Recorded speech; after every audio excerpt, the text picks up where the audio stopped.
नमस्कार दोस्तों, मैं प्रिंस सैनी आपका स्वागत करता हूं हमारे चैनल लर्न एंड ग्रो में। आज हम बात करेंगे average power associated with resistance और नॉन इंडक्टिव सर्किट। ये सर्किट किस तरह का होगा? एक प्योर रजिस्टर हम यहाँ पर लेंगे, तो ये हम ले लेते हैं और इसको हम देते हैं एसी सप्लाई। इसको हम एसी सप्लाई प्रोवाइड करेंगे। तो हमें पता है जब प्योर रजिस्टर इस तरह का सर्किट होता है और एसी सप्लाई हम उसको देते हैं तो करंट मान लेते हैं यहाँ पर आई फ्लो करेगा इस तरह से। तो जो अप्लाइड ईएमएफ है ई, वो किसके बराबर होगी? वो होगी ई नॉट साइन ओमेगा टी के बराबर, यही होगी। और हमें पता है अगर प्योर रजिस्टर हो सिर्फ सर्किट में और ऐसी सप्लाई हो तो जो करंट है और जो ये अप्लाइड ईएमएफ है ये सेम फेज के अंदर होती हैं, यानी कि जो आई है वो क्या हो जाएगा? आई नॉट साइन ओमेगा टी, यही हो जाएगा। यानी कि ई और आई जो है सेम फेज में होते हैं, e equal to e not sine omega t होगा। इस प्योर रजिस्टर के केस में सिर्फ यही है हमारे पास इस सर्किट में, और I equal to I naught sine omega t होगा। अब बात करते हैं जो पावर है, पावर क्या होती है हमारे पास? ये होती है रेट ऑफ डूइंग वर्क, यही होती है पावर। अगर हम डीसी के केस में लें, डीसी सर्किट के केस में लें, तो जो पावर का फॉर्मूला होता है वो होता है V इंटू आई, यही होता है डीसी के केस में। लेकिन अगर हम एसी सप्लाई के केस में लें तो जो साइकिल है वो इस तरह से चलती है, यानी कि कंटिन्यूअसली चेंज होती चलती है, पॉजिटिव नेगेटिव इस तरह से चलती है, 0 से टी टाइम पीरियड के अंदर, अगर हम 0 से टी इसका टाइम पीरियड माने।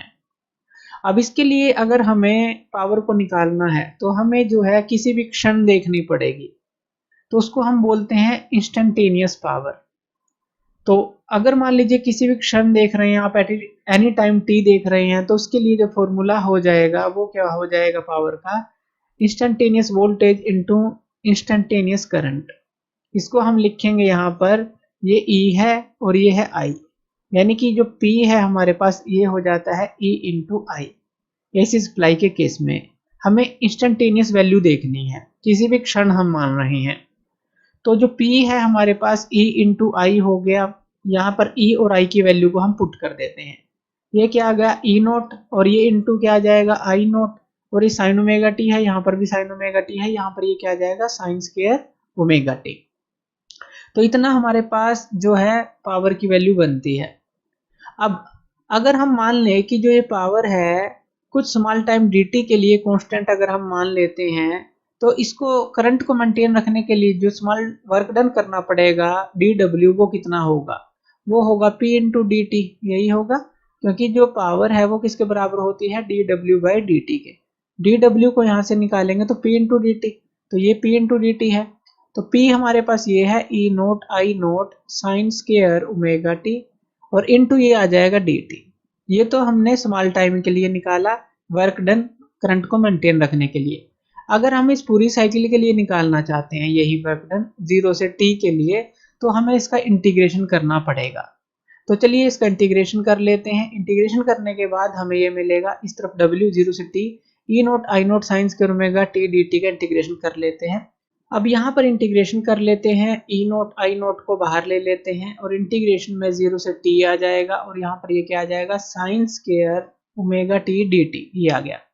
अब यहाँ साइन स्क्वायर ओमेगा टी का फॉर्मूला हम यहाँ पर ओपन कर लेते हैं, ये क्या आ जाएगा? ई नोट आई नोट इंटीग्रेशन में 0 से t, ये क्या आ जाएगा? 1 माइनस कोस 2 ओमेगा डिवाइड में 2, यानी कि कोस 2 ओमेगा टी डिवाइड में 2 इंटू डी टी, ये आ गया।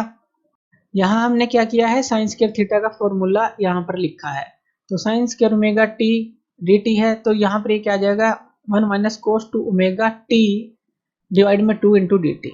अब यहाँ पर इसका इंटीग्रेशन कर लेते हैं। अब देखिए ये जो 2 है इसको हम बाहर ले लेते हैं, तो ई नोट आई नोट डिवाइड में 2 आ जाएगा, और ब्रैकेट के अंदर अगर हम इंटीग्रेशन करते हैं 0 से t इस 1 का, यानी कि 1 के साथ dt इसको अलग कर लेते हैं तो 1 dt हो गया, माइनस इसको अलग कर लेते हैं 0 से t, ये जो है cos 2 ओमेगा t, तो यहाँ पर हम लिख लेते हैं cos 2 ओमेगा t, और 2 तो हम बाहर ले ही चुके हैं, तो ये आ जाएगा। अब इसके साथ क्या है? dt है, तो यहाँ dt भी लिख लीजिए dt, तो ये हमारे पास आ गया। उसके बाद हम यहाँ पर इसका इंटीग्रेशन कर देंगे। अब तो ये क्या आ जाएगा हमारे पास? ई नोट आई नोट डिवाइड में 2। अब यहाँ पर ब्रैकेट में देखिए इस t को जब इसका इंटीग्रेशन करेंगे तो ये क्या आ जाएगा हमारे पास? स्मॉल t आ जाएगा, और 0 से t ये जो है वैल्यू हमें मिलेगी, यानी कि जो लिमिट पुट करनी है माइनस। यहाँ पर इसका अगर हम करेंगे इंटीग्रेशन cos 2 ओमेगा t का, तो ये क्या आ जाएगा हमारे पास sin 2 ओमेगा t डिवाइड में 2 ओमेगा, यही आएगा। उसके बाद 0 से t हमारे पास लिमिट भी है, इस तरह से ये हम ले लेंगे। उसके बाद यहाँ पर जैसे ही आप इन वैल्यू को पुट करेंगे, जैसे कि यहाँ पर ये क्या आ गया ई नोट आई नोट डिवाइड में 2। अब यहाँ पर इस t को वैल्यू को पुट करेंगे कैपिटल T, तो कैपिटल T आ जाएगा, 0 को पुट करेंगे तो 0 रहेगा, तो ये आ गई।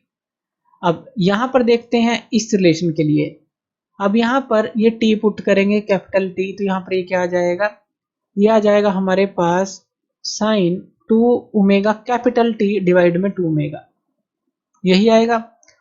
और जब 0 पुट करेंगे माइनस 0, यानी कि ये ब्रैकेट में है, तो 0 पुट करेंगे तो 0 ही आ जाएगा, साइन 0 0।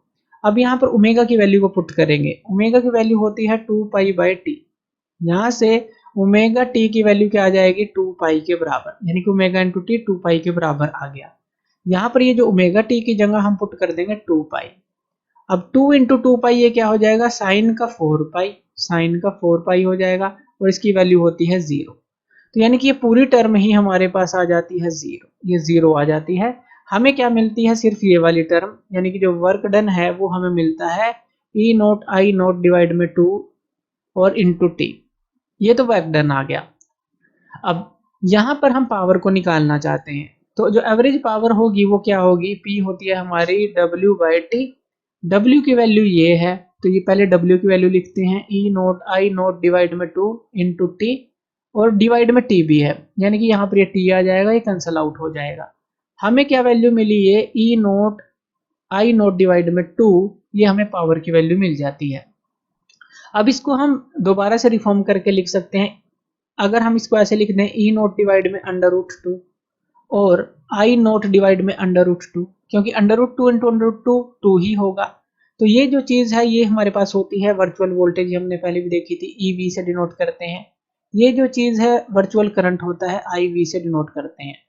यानी कि जो ये पावर आती है एवरेज पावर हमारे पास, ये किसके बराबर आ जाती है, इन दोनों के प्रोडक्ट के बराबर, जो वर्चुअल वोल्टेज है और जो वर्चुअल करंट है। तो यहाँ पर आप लिख सकते हैं जो P है हमारा EV इंटू IV इस केस के लिए आ जाता है। तो इस तरह से इस एवरेज पावर को हम निकालेंगे अगर प्योर रजिस्टर का केस ले रहे हैं और AC सप्लाई को हम यहाँ पर ले रहे हैं।